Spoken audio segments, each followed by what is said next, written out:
For more on the Fed rate cuts, I'm joined by Mike Archbold. He's the former CEO of GNC Holdings and co-author of the book, Smart Regulation. So, Mike, I want to get your reaction to this rate cut. Some say it was not needed. The president wanted more. Do you think the Fed chair gave in to pressure from President Trump? Well, it's interesting. I think there are probably those who would think that there was a political response here. Of course, Chairman Powell was very quick to point out that he would never take on any actions or take any actions as a result of any political pressure. But it is rather interesting in addition, because after a series of rate increases, it would seem that the market also spoke to the Fed back in December to perhaps say there was one too many, and maybe this was a way of taking one of them back. So Mr. Powell called this a, quote, mid-cycle adjustment to policy. There were no promises of future cuts, but what does this move say about the state of the U.S. economy?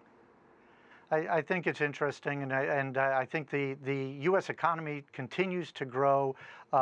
We continue to have a very strong labor market, very low unemployment. The consumer continues to be very strong and such a big piece of the economy.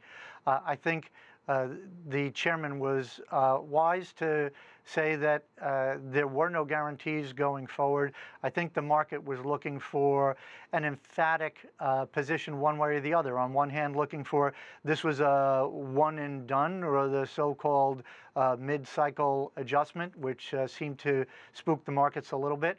Or on the other hand, a beginning of a lengthy series of rate increases. I think we got kind of an in-between answer from Chairman Powell, where he said, well, we've got one, there may be another, but we'll be data dependent.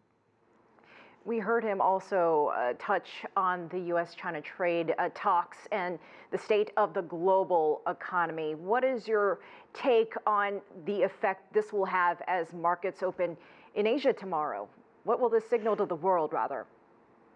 Well, it signals the willingness to stimulate the economy or make sure that we continue the record growth, the longest historical period of growth that the U.S. has experienced. So it does signal that, but at the same time, the willingness to reduce rates at the same time that European markets and some Asian markets have also continued to reduce rates, some to the point of having negative interest rates. One of the things that would be a concern would be that this would be a race to the bottom. And Mike, what do you say to the concern that going forward, if there are more cuts to come, that there will be nowhere else to go if it really is needed? Yeah, it's interesting. I think that the series of rate increases that the Fed has taken over the past couple of years has given some dry powder. And I think that was one of the reasons we even spoke about it on this program previously, to create some dry powder in the event that they would need to, in fact, reduce rates. So they've given themselves a little bit of latitude here. And I think that they've still got some room. We're still at the 2 to 2.25 rate range that the Fed put out today, and that still leaves some opportunity to be able to reduce rates in the event that stimulation were needed. All right, Mike Archbold, thank you so much for joining us from New York. We really appreciate it. Thank you.